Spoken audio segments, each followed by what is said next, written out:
والصلاة والسلام على من لا نبي بعده أما بعد فأعوذ بالله من الشيطان الرجيم بسم الله الرحمن الرحيم إنك ميت وإنهم ميتون قال رسول الله صلى الله عليه وسلم يبعث يوم القيامة ما مات عليه. وقال النبي عليه الصلاة والسلام من رأى منكم منكرا فليغيره بيده فإن لم يستطع فبلسانه فإن لم يستطع فبقلبه وذلك أضعف الإيمان أو كما قال عليه الصلاة والسلام.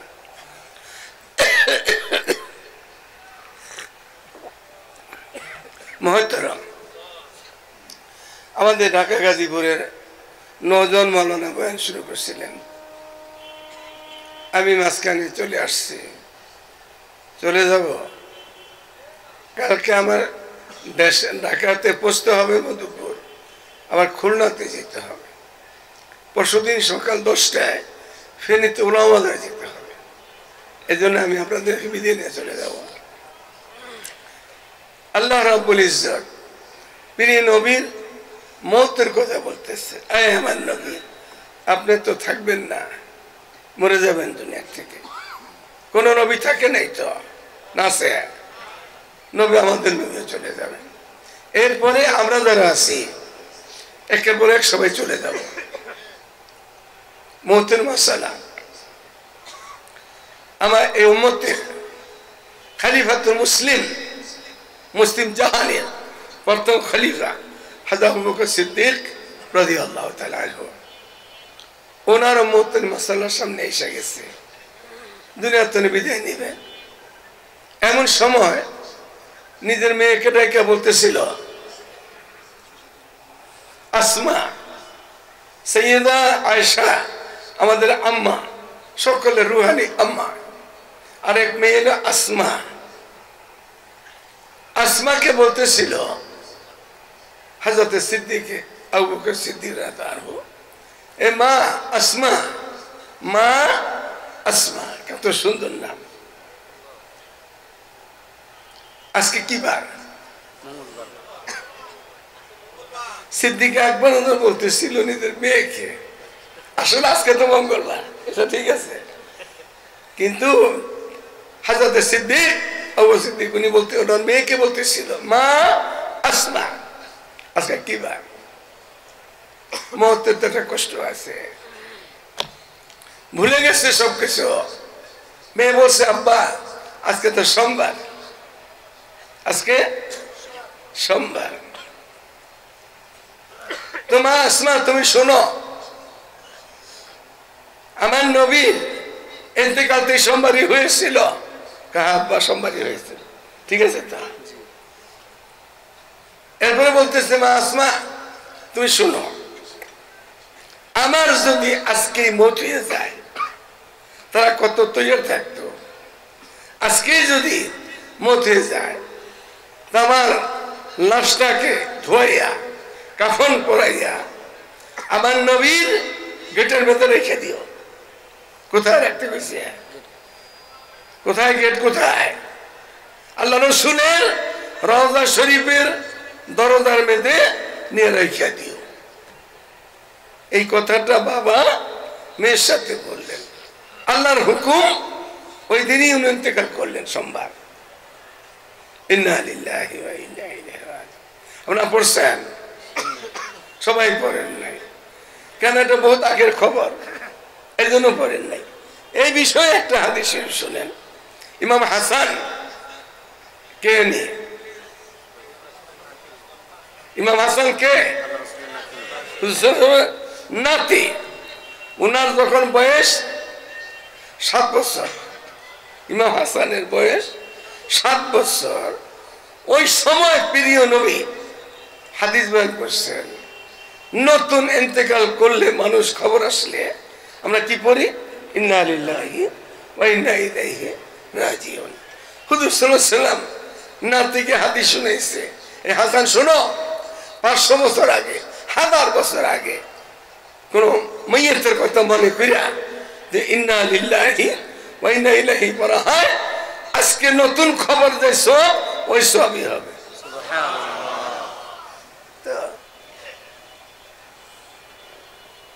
সে হযরত সিদ্দিক আকবর বললেন, মা আসমা, আমার লাশটা কাফন পরাইয়া আমার খাটটা আমার নবীর রওজায়ে পাকের গেটের মধ্যে রাইখা দিও।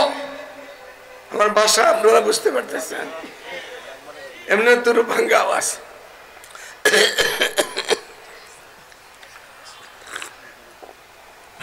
রাইখা দিও, যদি এই নেতারা, এক নেতারা তো বলেছে দেশ থিয়া, আবার নতুন নেতা আসবে না, তাদের বলতেছি, আমাকে বলতেছি, শুধু আপনাদের এখানে আমাকে বলতেছি। হযরত সিদ্দিক আকবর নিজের মেয়েকে বলল কি, এ মা শোনো, আমার লাশ রেখে দিবা নবীর গেটের মধ্যে, যদি অনুমোদন হয় আমার নবীর পাশে কবর দিয়ে দিবা। যদি শর্ত কি করছে, যদি অনুমোদন হয়, আর যদি অনুমোদন না হয় মুসলমানদের কবরস্থান জান্নাতুল বাকি, বাকি দিনে আমার কবর দিয়ে দিবা। এই কথা ওসিয়ত করছে মেয়েরে।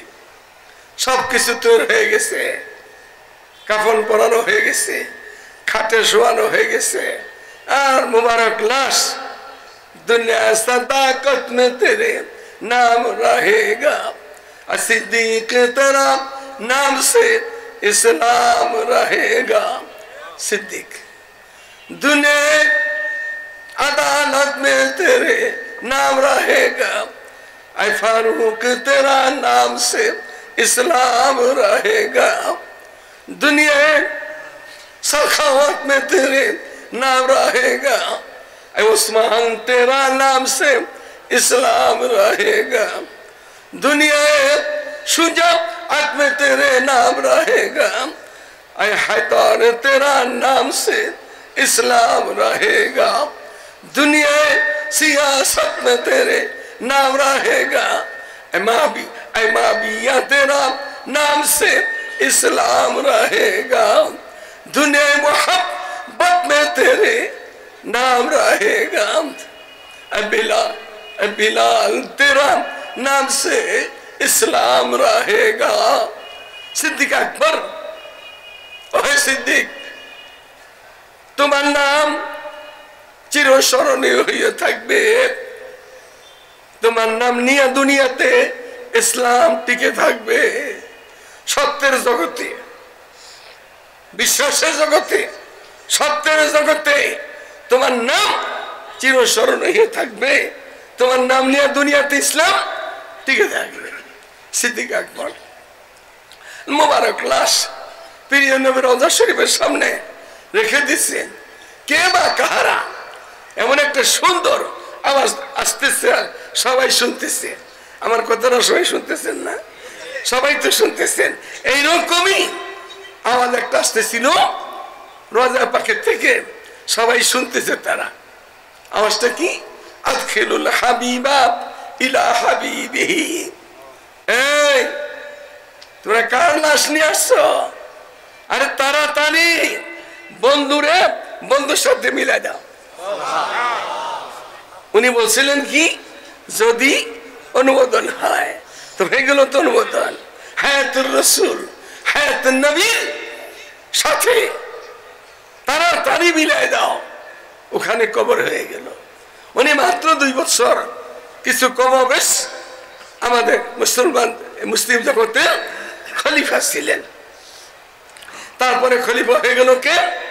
হযরত ওমর রাদিয়াল্লাহু আনহু। ওনার সময় ছিল একটানা 12 বছর কিছু কমবেশ। হযরত ওমর রাদিয়াল্লাহু আনহু উনি একটা দোয়া করত। এই দোয়াটা আমরা মুসলমান হিসাবে আমাদেরও সবসময় করা দরকার।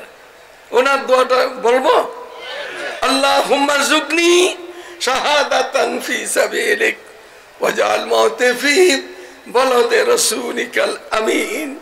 আয় আল্লাহ, আমাকে শাহাদাতের মত দিবা, আর আমাকে আমার নবীর শহরের মধ্যে দিবা।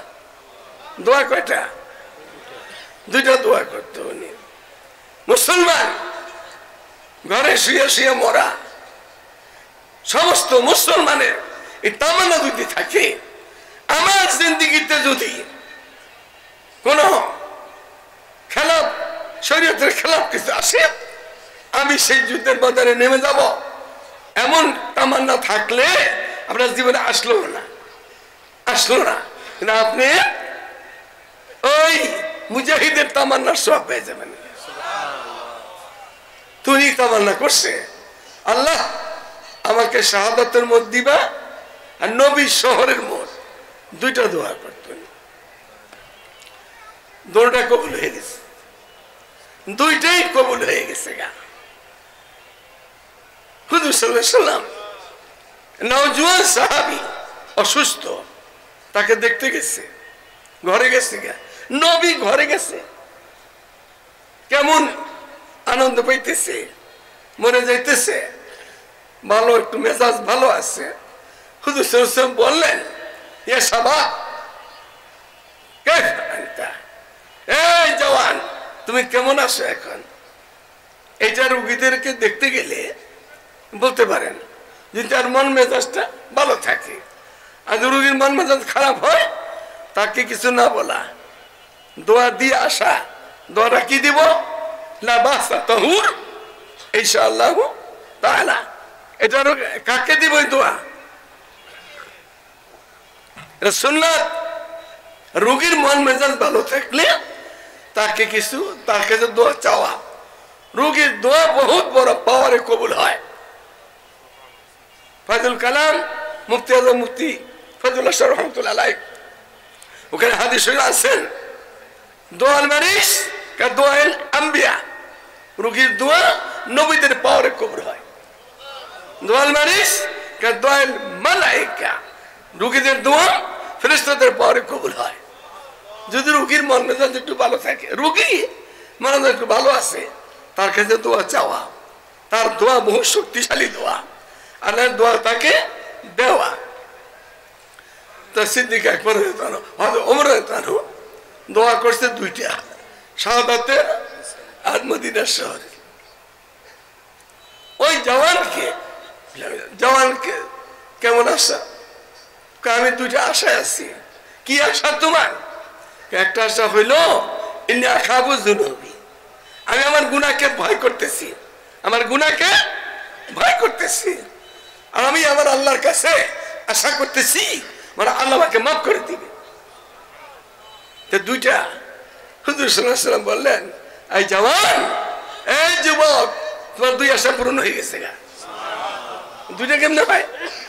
দুইটাই পূরণ হয়ে গেছে গা। তুমি যে তোমার গুনাহকে ভয় করছো, গুনাহ তো করেনি আসলে, তার বাদও আমার গুনাহকে ভয় করতেছি।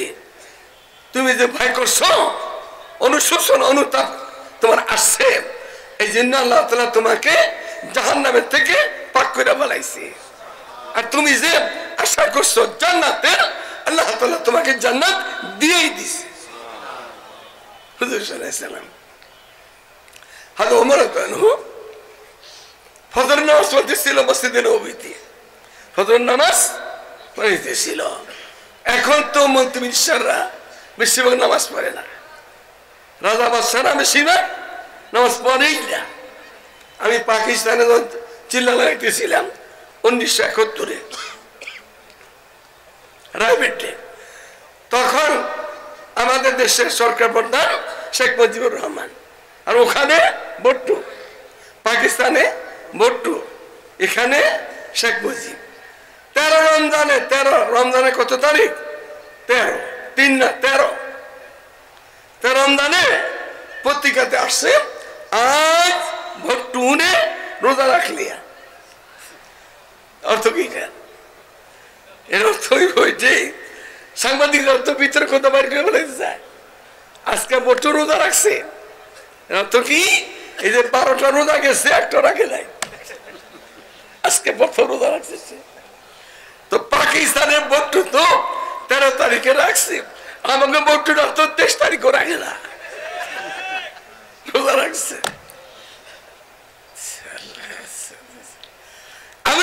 হলো ওমর। কেমন ওমর? ওমর কাবেল, ওমর কবুল, ওমর মকবুল। ওমর দোয়া নবী, ওমর মুরাদে রাসূল। কয়টা হয়েছে ওমর? কাবেল। কয়টা গনে? কাবেল, ওমর কাবেল, ওমর কবুল, ওমর মকবুল, ওমর দোয়ায় নবী, ওমর মুরাদে রাসূল। এক ওমর 5টা হয়ে গেল। কেমন ওমর? আজ কিয়ামত পর্যন্ত এটা একটা নাম। নামটা কি? ওমর। আইন নিমরা ওমর। যদি কোনো ভয়ভীতি লাগে চলার পথে, দূরে বা কাছে, শত্রুর ভয়, এই ভয় সেই ভয়, কাগজ কলম লাগবে না, কালি কলম কিছু লাগবে না, আঙ্গুলটাই কলম। এই সিনার মধ্যে আইন মিমরা কি? ওমর। আইন মিমরা ওমর। ওমর লেখা রাখলে আর ভয় থাকবে না। ওমর। আমাদের দেশে এই শীতের মৌসুমে বেশি আসে। নানি দাদিরা যারা বেঁচে আছেন, ওই ছোট ছোট বাচ্চারা ঘুমাইতে চায় না, নাতি নাতিনরা ভয় দেখায়, এই ভাইয়া ঘুমাসো ঘুমাসো, ঘুম না আসছে কিন্তু শিয়া লাগবো, ভাগাইবো না কুত্তাইবো, ভয় দেখায় না বাচ্চাদেরকে। ওই জমানাতে মদিনা শরীফে বাচ্চারা যদি ঘুম না আসতো তো মুরব্বীরা বলতো কি, এই বাচ্চা ঘুমায়, ঘুমাসো ঘুমাসো, না আসো তো ওমর আইব। ওমরের নাম শুনলে বাচ্চা ঘুমায় পড়ত। ওমরের সাথে কি যে মাসালা ছিল! এই যা এখানে হাজার হাজার যুবক আছে, এখানে মুরব্বীরা আছেন কিছু, যুবকরা বেশি। হাজার ওমর রাস্তাতে যাইতেছিল, হাজার ওমর একটা খারাপ ছেলে, খারাপ অভ্যাস ছিল, মদ খাইত। তো মদ ওই জমানায় আমাদের দেশের এরকম পচা মদ না, গান্দা পচা না। ওই জমানাতে বড় মটকা ভুইয়া, মাটির মটকা আমাদের দেশে ছিল না, বড় মটকা ভুইয়া দামি খেজুর মাটির তলে গাড়ি থইত। 2 বছর 5 বছর 10 বছর পর্যন্ত যত বেশি থাকতো মাটির তলে শক্তি বেশি হইত। ওই জিনিসগুলা খাইতো জমানা। তো খাইছি, খাইয়া যুবক করছে কি, কয়েক বোতল খাইছে। আমার এক বোতল লোকে, বোতল এলে সামনে আসছে, এক বোতল লোকে করে নিয়ে আসতেছে। রাস্তা একটা, রংপুরের রাস্তা, এদিকের রাস্তা, গাইবান্ধার একটা রাস্তা, যাবে কোথায়? দূরের থেকে দেখছে ওমর আসতেছে। আজকে যদি আমারে এই নাপাক বোতল নিয়ে পায় তা আমার তো শেষ করে দিব। এ আল্লাহ মালিকের সাথে আপোষ করতেছে এই নৌজওয়ান, এ মত করে মালিকের সাথে আপোষ করতেছে। মালিক যদি নাকি আজকে তুমি বাঁচাই দাও, আমি জীবনে এমন পচা জিনিস খাবো না। আর সেই মালিকের সাথে আপোষ করতেছে, কইরা বাহানা তালাশ করতেছে। বাহানা, এই যে বাহানা, এটা কি? পানির বোতল, বোতলে খালি মদ থাকে না, পানিও থাকে, দুধও থাকে, মধুও থাকে, খালি মদ তো থাকে না। কিন্তু মালিক এসে আপোষ করছে যুবক, আর বাহানা করছে এটা। কাপড় একটা ছিল, ওইটা দিয়ে ডেকে ডেকে বলাইছে, এটা বাহানা। রহমতে হাত বাহানা, আমি জয়াত। আল্লাহ তাআলা বাহানাও তালাশ করে, কোন সুরতে বন্দা মাফ করে দিতে পারে কিনা, বাহানা তালাশ করে। ওই যুবক বাহানা তালাশ করছে, বোতলটাকে কাপড় দিয়া রেখে দিছে। তো চলে যাবে দুইজন দুই রাস্তায়।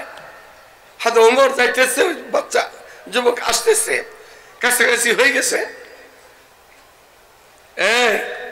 এই জওয়ান, তোর হাতে কি রে? কি বলবো, তোর হাতে কি? আল্লাহ জবান মুখে আইনে দিছে, আমার হাতে একটা বোতল।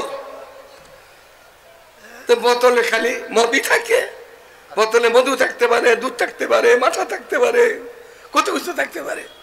আবার জিজ্ঞাসা করছে, এই যুবক, তোর বোতলে কি? বলছিল হাতে কি? কি কইছে বোতল।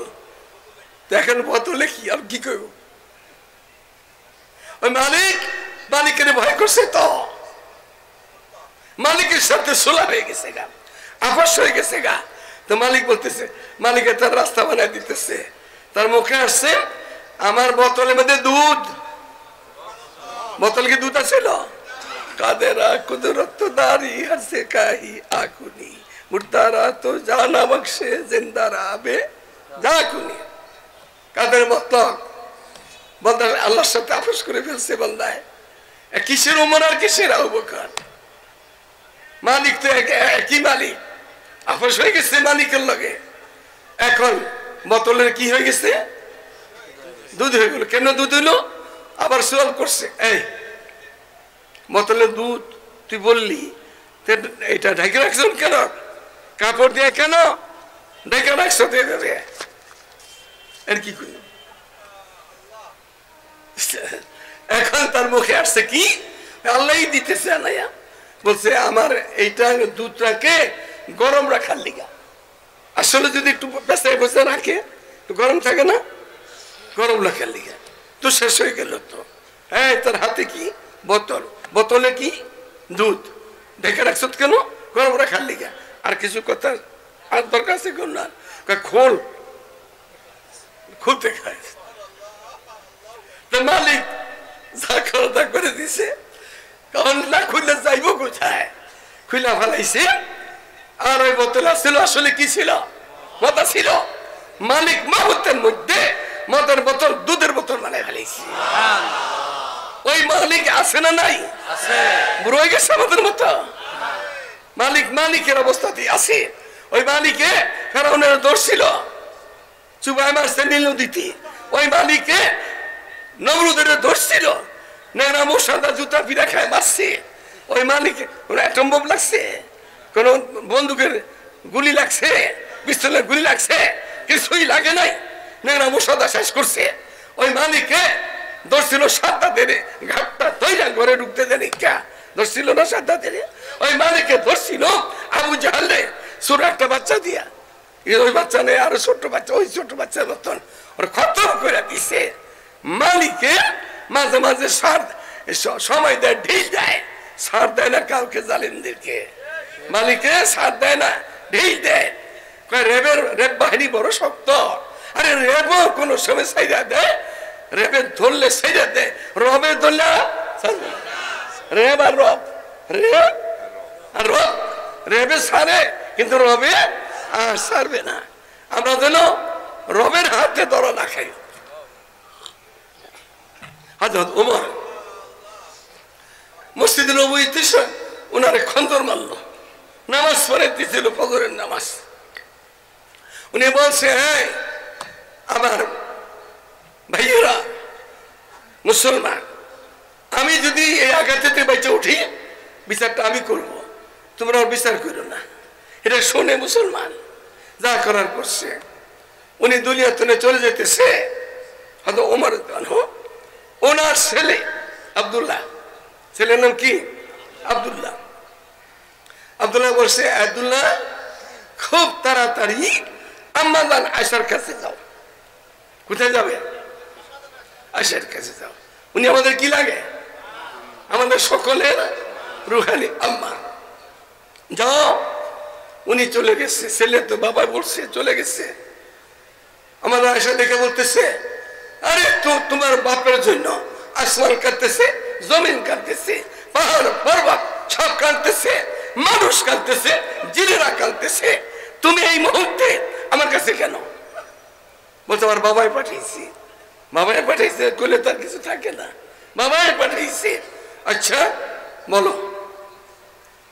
তো বলছে, বাবা আপনার কাছে একটা আরজি পেশ করছে। কি বলো? এই যে 3 নম্বর জায়গাটা আছে রোজা শরীফে, 3 নম্বর জায়গাটা আমার বাবা এখানে শুতে চায়, কবর চায় এখানে, আমার বাবাই চাইছে। সাইয়েদা আয়েশা মাথা নিচে রাখছে। এরপরে বলতেছে, আব্দুল্লাহ এ কি খবর নিয়ে আসছো? আমার কাছে যদি এমন কোন জিনিস তোর বাপে চাইতো আর থাকতো আমি দিয়ে দিতাম। আরে শোনো আব্দুল্লাহ, আমার কলিজাটা যদি চাইতো, কলিজাটা আমি টানটা খাইয়া বার করে দিয়ে দিত তোর বাপের। কিন্তু তোর বাপে এমন জিনিস চাইলো যে আমিও চাই। তোর বাপে চাইছে, আমিও চাই। আমার বাপের সাথে আমি শুয়ে থাকবো। আসার বাপকে আবু সিদ্দিক, আমার বাবার সাথে, আমার স্বামীর সাথে, স্বামীকে রহমতে আলম প্রিয় নবী স্বামী, আমি আমার স্বামীর সাথে শুয়ে থাকবো, আমি আমার বাবার সাথে শুয়ে থাকবো। আর এই জায়গা তোমার বাপে চাইলো, কই যা দিয়ে দিতাম। তারপর যাও দিয়ে দিলাম। হয়তো ওমর আব্দুল্লাহ চলে গেছে তাড়াতাড়ি, এই বেটা কি খবর, দিয়ে দিছে জায়গা। তাহলে আর তো কথা থাকে না। কিন্তু উনি বললো কি ছেলে রে, এই ছেলে আব্দুল্লাহ, তোকে যখন পাঠাইছি তুই যা আমার এই প্রস্তাব দিছ, সাথে সাথে দিছে না কিছু বলছে? বলছে না কিছু, কিছু বলছে তো। ওমর বলেন কি যাও, আবার যাও, আবার দৌড়ে যাও। কি বলবো দয়া, বলো দয়া, আমরা জানাই সাকি আমার বাবা আপনার এই জায়গায় থাকবে না, আপনার এই জায়গায় থাকবে না, এটা বলে দিয়ে এসো, জায়গাটা জলদি ফেরত দিয়ে এসো, ফির দিয়ে এসো। আবার গেছে, আমার আয়সা দেখে বলতেছিল, এ আব্দুল্লাহ, এই বিপদ মুহূর্তে তুমি আবার কেন আসলে, কেন আসলা তুমি? বাবার পাঠিয়েছি। তো বাবাই গেলে তার কিছু থাকে না। তো উনি বুঝতে পারছে এখানে থাকবে না, সাথে সাথে বলছে কি যাও, আমি খুশি হইয়া তোর বাবাকে জায়গা দিয়ে দিলাম। এটা করলো কেন, ফেরত দিল কেন জায়গা? এখানেই বোঝার বিষয়। এই মন্ত্রী মিনিস্টাররা, এই দেশের শাসকেরা, জুলুম করলে কি হয় তোমরা এখন বুঝতেছ, বুঝতেছ না? মানুষকে মারলে, গম করলে, খুন করলে কি হয় হাসিনাও বুঝতেছে, হাসিনার বাহিনীও বুঝতেছে, সবাই বুঝতেছে না? ওমর মনে করছে কি আমাদের আয়সা কইজা দিয়ে দিব, তো জায়গা তো খুশিতে দেয় নাই, আমার ডরে দিছি, যেহেতু আমি এখন মরি নাই, আমি এখনো তো মরি নাই, তার রাষ্ট্রপতি তো যে কোনো জায়গায় হাত দিলে নিয়ে যেতে পারে, আমার ডরে আমার জায়গা দিয়ে দিছে। আমি জালেম হইয়া, হয়তো ওমর বলেন, আমি জালেম হইয়া কবরে যাব না। এই ছেলে জায়গা ফেরত দিয়েছো, আমাকে জান্নাতের বাকিতে কবর দিয়ে দিও। আমার সাধারণ বলে দিচ্ছে, না না খুশি হয়ে দিয়ে দিলাম, সেখানে কবর হয়েছি। এই ছিল আমাদের বড়দের অবস্থান। আমরা কি করতেছি আজকে, তাদের নামগুলি পর্যন্ত স্কুল থেকে উঠাই দিছে। স্কুল থেকে বর্তমান সরকারের সাথে আমাদের কথাবার্তা চলতেছে, ম্যাট্রিক পর্যন্ত প্রত্যেকটা ক্লাসে দিনিয়াত দিতে হবে। এটা মুসলমানের দেশ, এটা আমেরিকা লন্ডন না, এটা সমকামিতার দেশ না। পোলায় পোলায় জিনা করবে আর খোদার গজব নাইমে আসবে। গজব তো নাইম করতে চাইছো, তখন কপালে আগুন লাগছে। এটা আলেম উলামার দেশ, এটা পীর দরবেশের দেশ, এটা মসজিদ মাদ্রাসার দেশ। এই দেশের মধ্যে নাফরমানি কইরা কেউ টিকতে পারে নাই, পারবে না।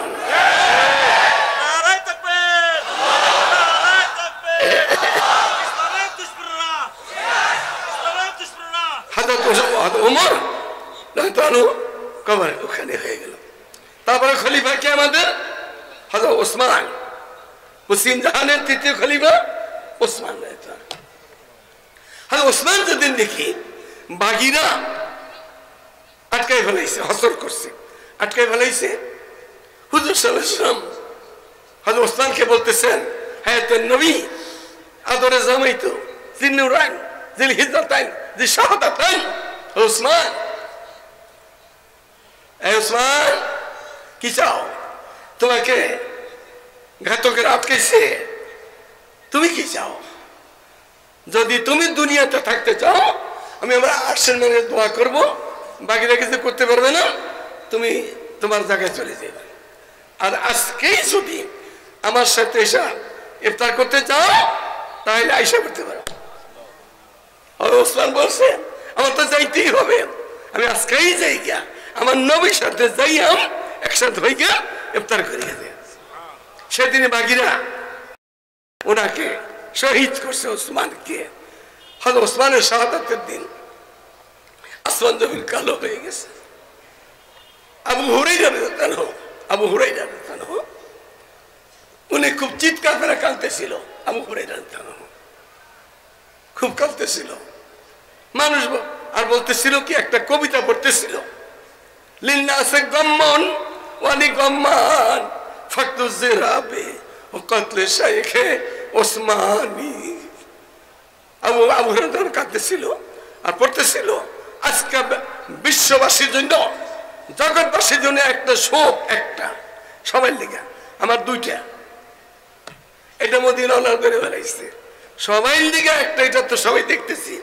আসমান জমিন কাঁদতেছে, সারা দুনিয়া কাঁদতেছে, সাগর সমুদ্র কাঁদতেছে ওসমানের শাহাদাতের লিগে। তোমার মান দুইটা, আরেকটা কি তোমার? তো বলছে কি, আজকাল আমরা ব্যাগ বলি না, ব্যাগ, সাইড ব্যাগ, এই ব্যাগ সেই ব্যাগ। আগের মুরব্বী বলতো কি, থলি বলতো, কান্দে ঝুলা যাইতো থলি। তুমি বললো কি, আমার থলিটা হারাই গেছে আজকা, এইটা আমার একটা শোক। মদিনার লোকেরা ধরছে, এটা কোনো শোক হইল? এটা থলি হারাই গেছে গা, এটা তো শোকের কথা না। উনি সোজা মানে গোসা হলে কিন্তু খুব বেশি গোসা হয়ে যায়। আরে জানো, তোরা কি বুঝবে, জানো তোমরা? বলে কি, তোর আপনি না করলে কেমনি বুঝবো? বলছে শোনো, আমার এই থলির মধ্যে আমার নবী, আমার দাঁত ভাঙা নবী, রক্ত মাখা নবী, প্রিয় নবী বরকতের হাতে কিছু খেজুর দিছিল, কিছু খুরমা খেজুর বরকতের হাতে দিছিল। আমাকে বলছে তোমার এই ব্যাগের মধ্যে রাখো, এটা তুমি খাইবা, তোমার সংসারে ছেলে মেয়ে খাবে, তোমার বিবি সব খাবে। আবার তোমার যদি মনে চায়, মনে চাইলে কিছু দান করতে পারবা, মনে চাইলে কিছু দানও করতে পারবা। তোমরা শোনো, থলির দিকে কাঁদতেছি না, ওসমানের দুঃখে কাঁদতেছি। ঘাতকরা করলো কি, আমার নবী যে থলি মেয়েদের কিছু খুরবা দিছিল, এই থলি আমার ওসমানের শাহাদাতের আগে হারা যেতে পারতো, পরেও পারতো, আজকে কেন হইল? তো শোনো, ওসমানের সাথে আল্লাহ তাআলা বরকত উঠে নিয়ে গেল, বরকত উঠে নিয়ে গেল। কি অর্থ? আমি খাইছি, আমার সংসার খাইছে। আবার আমি, আমার প্রিয় নবী বলছিলেন কিছু কিছু মন চাইলে দান করতে পারবা। আমি দান কেজি কুজি করি নাই, 1 কেজি 2 কেজি 10 কেজি 20 কেজি না, টনের মুনে মুনে টনে টনে দান করছি আমি। এই থলি থেকে মুনে মুনে টনে টনে দান করছি আমি। আমার এই বরকতের থলি আজকে হারালো কেন? ওসমানের শাহাদাতের দিন আমার নবী ভবিষ্যৎ ইশারা দিয়েছিলেন, বলবে তাকে, উম্মত শুনে রেখো, আমার ওসমানের কল্যায় যেদিন ছুরি লাগবো, সেদিন থেকেই তলোয়ার, এই খুনের তলোয়ার কিয়ামতের আগ পর্যন্ত আর বন্ধ হবে না, আর বন্ধ হবে না। কোন অলির দোয়া কবুল হবে না, পীরের দোয়া কবুল হবে না, কারো দোয়া কবুল হবে না। আজকে আমি কাঁদতেছি থলির জন্য না, আমার ওসমানের সাথে আল্লাহ তাআলা বরকত উঠে নিয়ে গেলেন। এই 3 সাহাবী অবস্থা, হযরত আলী রাদিয়াল্লাহু আজীব ঘটনা। আমি শাস্ত্র দিতেছি না, যদি কোন হায়াতে থাকে অঞ্চলে আসি, সময় নিয়ে আসবো। আজকে সারাদিন বিভিন্ন প্রতিষ্ঠানে গেছি, আবার কালকে আবার খুলনা যেতে হবে, একদম বাড়িতে বসতে হবে, আবার খুলনা যেতে হবে ঢাকায় বসতে। পরশুদিন সকালে আমার সকাল 10টায় ফেনী ওলামাদের বসতে হবে। এই জন্য আমি আপনার বিদায় নিতেছি। নওজোয়ান মাওলানা আছে, উনি ওয়াজ করবেন, আরো ওলামা কেরাম আছে গাইবান্ধার, ওনারা ওয়াজ করবেন। হাজার হাজার মানুষ এখানে, আপনারা বহু হাজার মানুষ এখানে আছেন। আমার সাথে সাথে আল্লাহর ওয়াস্তে কেউ না উঠলে ভালো হবে। আপনাদের মাদ্রাসা যাতে সুন্দর চলে, ভালো চলে, আগামী দিনে আরো মজবুতির সহিত চলতে পারে, আল্লাহ তাআলা আপনাদের দ্বারা ভাইয়ের আমল খুব তাড়াতাড়ি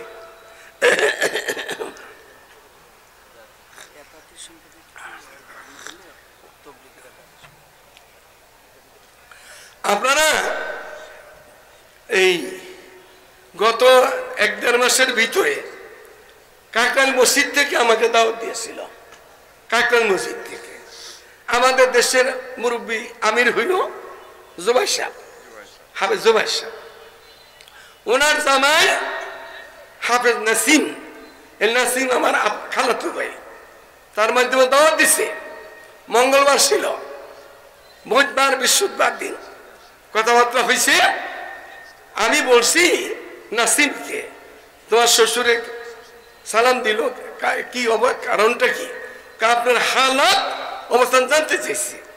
উনি মাঝে মাঝে খবর নিত। আমার ছেলেরা যখন 5 জনই বিপদে, 4 জন জেলে, 1 জন ফেরারি, ওই সময় খোঁজখবর নিত। তারপরে এই আমার খালাতো ভাই লাগে, পরে বললাম তুমি তোমার শ্বশুরে বলো শুক্রবার দিন আমি আসবো কাকরাইলে। তা আমি আইসা জুমার নামাজ পড়াবো কাকরাইলে, খোঁতা দিব, এবং তোমার শ্বশুর যে বয়ান করে জুমার আগ দিয়ে সেই বয়ান করবো আমি। আমি কাকরাইল গেছি, একটু টাইমের আগে গেছি। আমাদের মুন্সিগঞ্জের একজন ওখানে মকিম আছে, ইঞ্জিনিয়ার মোশাররফ, উনি বললো কি হাফেজ সাহেব একটু দেখা করে। উপরে গেছি, আমার পাইয়া জুবাইর সাহেব শুক্রবার তো সূরা কাহফ তেলাওয়াত করতেছিল, আমার সাথে বসে বলতেছিল প্রথম কথাই আপনি আছেন কেমন, ভালো আছে।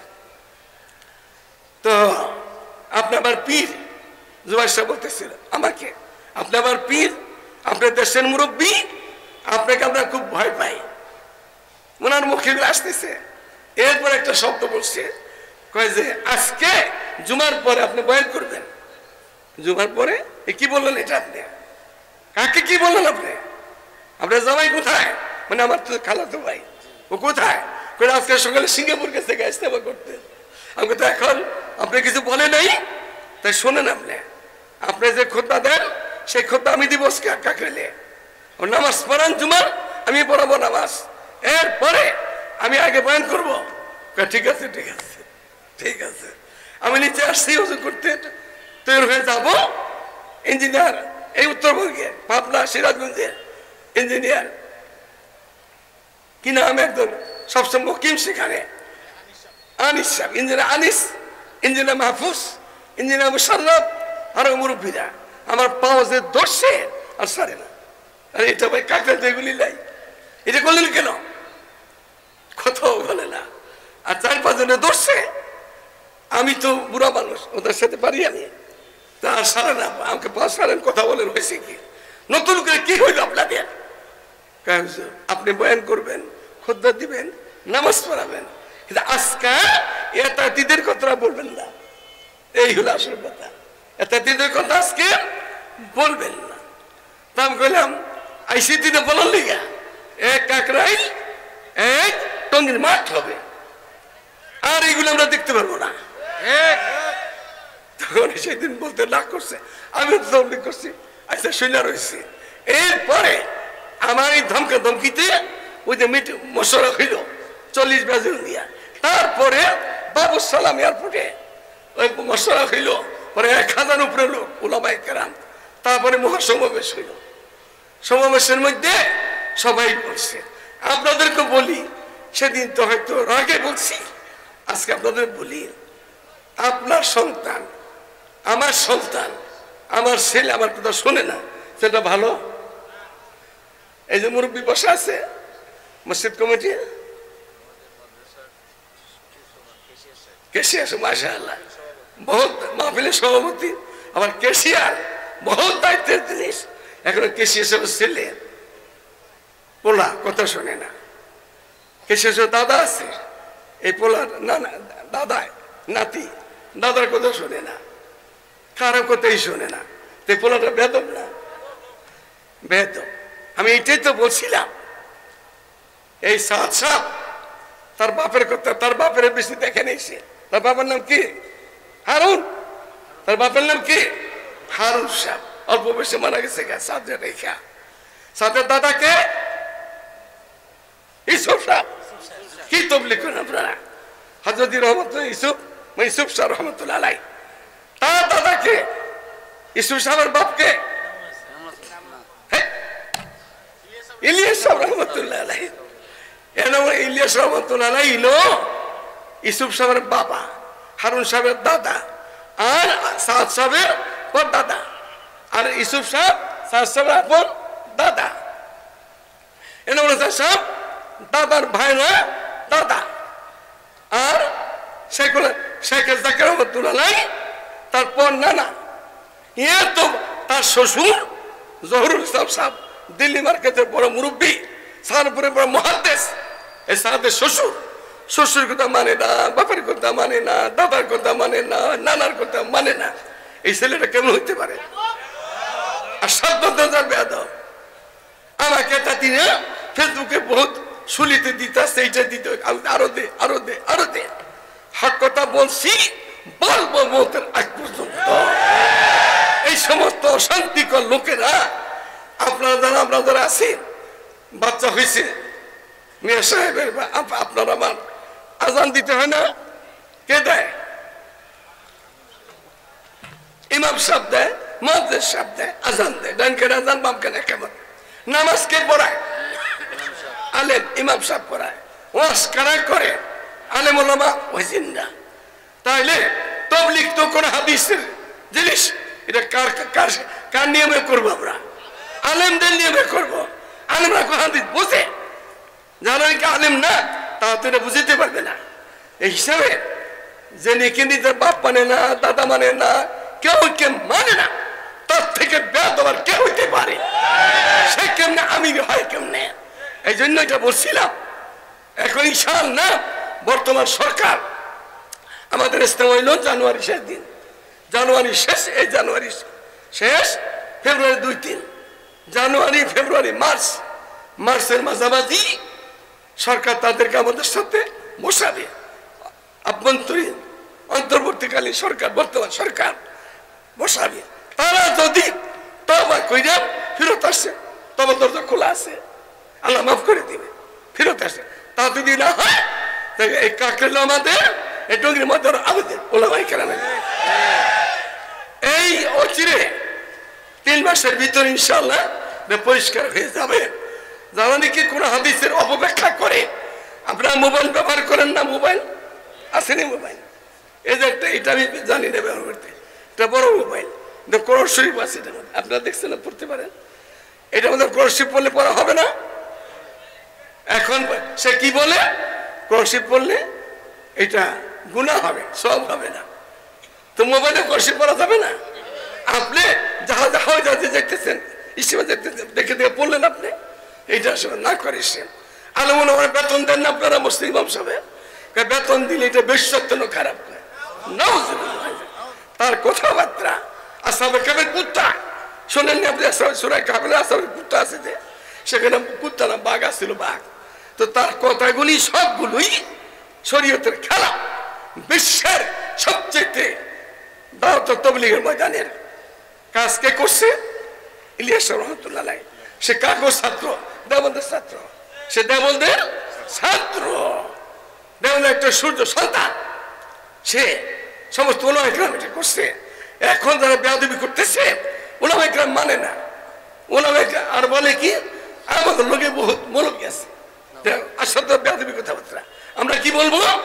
আমরা উলামায়ে কেরামের পাশে থাকি, আসি। ওরা কি বলে? আমাদের সাথে বহুত মৌলবী আছে।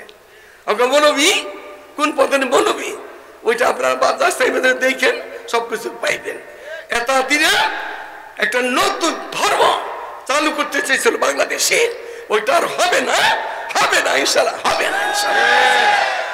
আর এখন বল নবীর পরে, নবীর পরে, নবীর পরে সংসদে বেদাতে হেদায়েত নেই, বেদাতে হেদায়েত নেই, হারামে আরাম নাই। কাদিয়ানীরা, কাদিয়ানীরা পঞ্চগড় এবার তাদের ঠাকুর ঠুকুর তো বলে বাকছে, তাদের ঠাকুররা বলে বেগেছে গা। এই পঞ্চগড় যে রেলওয়ে মন্ত্রী এর নাম কি বলেন তো? নুর ইসলাম সুজন। নুর ইসলাম সুজন, এটা কাদিয়ানি সাপোর্টের। গতবার তাকে ইলেকশন তো ওই বিলাই বসায় দিল হয়ে যায়, কুত্তা বসায় দিল হয়ে যায়, মানুষ তো লাগে না তাকে ইলেকশনের মধ্যে। এরকম ইলেকশন করছে না তারা। ওই নতুন একটা এমপি হয়েছিল, এই টোকা দিয়ে নি, হাসিনার খুব কাছের লোক, এই টোকা দিয়ে নি নতুন এমপি যা, আর মন্ত্রীও কাদিয়ানি, এই দুটোই পলাইছে দেশটি এখন। ওরা এই পঞ্চগড়ে শতবার্ষিকী করবে 2025-এ, এটা করতে দেওয়া যায়? নবীর দুশ্মন এগো, আল্লাহর দুশ্মন, নবীর দুশ্মন, মুসলমানের দুশ্মন, নতুন নবীর দাবিদার এই ফান্ডদেরকে বাংলার মাটিতে শতবার্ষিকী করতে দেওয়া যায়? এইটা ডাকাতে পরামর্শ হবে। আমরাও খাতমে নবুয়ত সংরক্ষণের পক্ষ থেকে আজকে গাইবান্ধার কমিটি হয়ে গেছে, আরো চলতেছে হইতেছে। আমরা 4-5 মাসের ভিতরে ঢাকা শরৎ উদ্যানে খাতমে নবুয়ত সংরক্ষণের পক্ষ থেকে বা 10টা কমিটি এক হয়ে গেছি, ওটার পক্ষ থেকে মহাসমাবেশ কাদিয়ানিরা কাফের এই ঘোষণা দিতে হবে। সবাই থাকবো তো ইনশাআল্লাহ। আল্লাহ তাআলা কবুল করে। আল্লাহ তাআলা